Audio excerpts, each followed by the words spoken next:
भक्तों, ओम नमः शिवाय, श्री शिवाय नमस्तुभ्यम, जय श्री महाकाल। जी हाँ भक्तों, क्या आपका भी जो बच्चा है उसका जो मन है वो पढ़ाई में नहीं लगता? आप लोग बहुत ज़्यादा परेशान है उसकी पढ़ाई को लेके कि हमारा जो बच्चा है आखिरकार पढ़ता क्यों नहीं है। जब भी आप उसको पढ़ाने के लिए बैठाते हो तो वो इधर उधर के कामों में लग जाता है, लेकिन पढ़ता बिल्कुल भी नहीं है। आपको भी समझ में नहीं आ रहा कि आखिर ऐसा क्या हो गया जिसके कारण हमारा जो बच्चा है उसका मन पढ़ाई में नहीं लगता। आप जब भी उसको पढ़ाने के लिए बैठाते हो तो कहीं वो खेलने चला जाएगा, कहीं वो घूमने चला जाएगा, पढ़ेगा बिल्कुल भी नहीं। और जितने भी माता पिता हैं वो भी बहुत ज़्यादा परेशान रहते हैं अपने बच्चे के लिए कि हमारा जो बच्चा है पढ़ता क्यों नहीं है। आपने उसके पीछे क्या कुछ नहीं किया, आपने उसके पीछे बहुत अच्छी उसको स्कूल में डाल के रखा है, बहुत अच्छा कोचिंग ट्यूशन हर एक चीज़ की सुख सुविधा भी दे रखी है, लेकिन फिर भी आपका जो बच्चा है उसका जो मन है ना वो पढ़ाई के अलावा हर एक काम में करता है।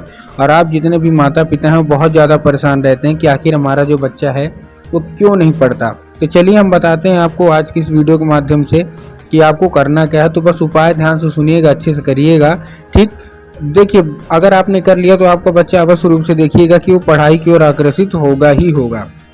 देखिए, पूज्य गुरुदेव की जो कथा होती है ना, जैसे कि आपको पता है कि पूज्य गुरुदेव की कथा में लाखों की भीड़ आती है। आप सबने देखा ही होगा कि जब गुरुदेव की कथा चलती है तो उसमें लाखों की भीड़ आती है। तो अभी गुरुदेव की कथा चल रही थी, आज से 4-5 महीना पहले की बात है। गुरुदेव की कथा चल रही थी और गुरुदेव की कथा में लाखों की भीड़ आई। अब जब गुरुदेव की कथा में लाखों की भीड़ आई तो वहाँ ज़्यादातर जो भक्त थे उन्होंने क्या किया, पत्र के द्वारा, किसके द्वारा, पत्र के द्वारा अपनी मनोकामना गुरुदेव तक पहुँचाई।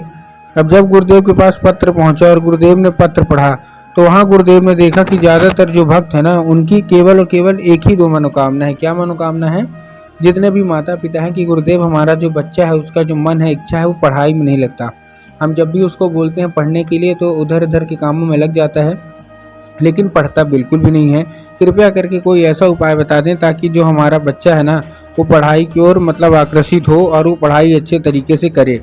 जब गुरुदेव ने ये देखा तब गुरुदेव ने 2 से 3 उपाय बताए और कहा केवल और केवल ये उपाय कर लेना। अगर तुम्हारा बच्चे का मन पढ़ाई में नहीं लगता तो ये उपाय करने मात्र से तुम्हारे जो बच्चे का मन है ना वो पढ़ाई की ओर अवश्य रूप से लगेगा ही लगेगा। अब जब गुरुदेव ने उपाय बताया तो लोगों ने जा जाके इस उपाय को घर में करना शुरू कर दिया। अब जैसे ही लोगों ने जा जाके इस उपाय को घर में करना शुरू कर दिया, वही लोग गुरुदेव की कथा में मात्र 1 से 1.5 महीने के बाद वापस आए, वही लोग। अब जब वो लोग गुरुदेव की कथा में वापस आए तो उन्होंने क्या किया, फिर से एक बार गुरुदेव को पत्र लिखा। लेकिन इस बार आप जान के हैरान हो जाओगे कि ये वाला जो पत्र था ये गुरुदेव को धन्यवाद के रूप में पत्र था कि गुरुदेव धन्य हो आपका, आपके द्वारा बताया गया उपाय हमने कर लिया है और हमारा जो बच्चा था ना जिसका मन पढ़ाई में नहीं लगता था ना, अब वो बिना बोले बिना कुछ कहे केवल और केवल पढ़ाई करता है। आपका कोटि कोटि धन्यवाद। तो देखिए, जो लोग भी मेरी आवाज़ सुन रहे हैं ना, अगर आपको भी जानना है कि आखिर ऐसा कौन सा उपाय है जिसको करने मात्र से जो बच्चे होते हैं उनका मन है पढ़ाई की ओर लगता है, पढ़ाई की ओर लगने लगता है, तो चलिए हम बताते हैं आपको आज की इस वीडियो के माध्यम से कि आपको करना क्या है। तो बस उपाय ध्यान से सुनिएगा, अच्छे से करिएगा। अगर आपने आज का ये उपाय ध्यान से सुन के अच्छे से कर लिया तो अवश्य रूप से आपका जो बच्चा है उसका जो मन है वो पढ़ाई की ओर लगेगा ही लगेगा, ठीक। तो चलिए चलते हैं उपाय की ओर। लेकिन उससे पहले चैनल पे अगर पहली बार आए हैं तो और आवाज़ मेरी अगर पहली बार सुन रहे हैं तो वीडियो को लाइक करके चैनल को सब्सक्राइब भी कर लें। और हमारे दूसरा चैनल भी है जो कि आपको डिस्क्रिप्शन में मिल जाएगा, उसको भी जाके आप देख लीजिए, उसमें भी रोज़ नए नए उपाय आपको सबसे पहले मिलेंगे, ठीक। तो देखिए, जो हमारा पहला उपाय है इसमें आपको 3 काली तिल और 1 धतूरे से ही उपाय करना है। क्या करना है? 3 काली तिल लेना है और 1 धतूरा लेना है। अब देखिए, काली तिल और काली मिर्च में ना बहुत सारे लोग परेशान रहते हैं कि हमको काली तिल लेना है कि काली मिर्च लेना है, थोड़ा साफ साफ बताइए। इसलिए गुरुदेव ने साफ साफ बताया कि आपको क्या लेना है, आपको लेना है काली तिल, ठीक। काली तिल ले लिया। काली तिल लेने के बाद आपको करना क्या है, 1 धतूरा ले लेना है। ले लिया धतूरा। अब अपने बच्चे के हाथ में उसको दे के भेज दीजिए उसको, कहाँ, सीधा सीधा शिव मंदिर। अब जैसे ही आपका बच्चा शिव मंदिर पहुंचेगा, शिव मंदिर पहुंचने के बाद उसको क्या बोलना है कि दक्षिण दिशा में खड़े हो जाए और उत्तर की ओर चेहरा कर ले। अब देखिए, दक्षिण और उत्तर में भी बहुत सारे लोग कंफ्यूज होते हैं कि दक्षिण क्या होता है, उत्तर क्या होता है, हमको थोड़ा साफ साफ बताओ। तब गुरुदेव ने साफ साफ बताया कि आप जिस भी शिव मंदिर जा रहे हो उस शिव मंदिर का जिधर साइड जलाधारी हो आपको अपना चेहरा उधर साइड करके खड़े हो जाना है, ठीक। खड़े हो गए। खड़े होने के बाद आपको करना क्या है, जैसे आप खड़े हो गए, खड़े होने के बाद आपको एक नाम लेके, कौन सा, महादेव का बहुत ही सुंदर सा नाम है, श्रम्भेश्वर महादेव। तो बस आपको करना क्या है, आपको श्रम्भेश्वर महादेव का नाम लेके उन्हीं का स्मरण करके आपको चुपचाप से क्या कर देना है, आपको अर्पित करना है बस।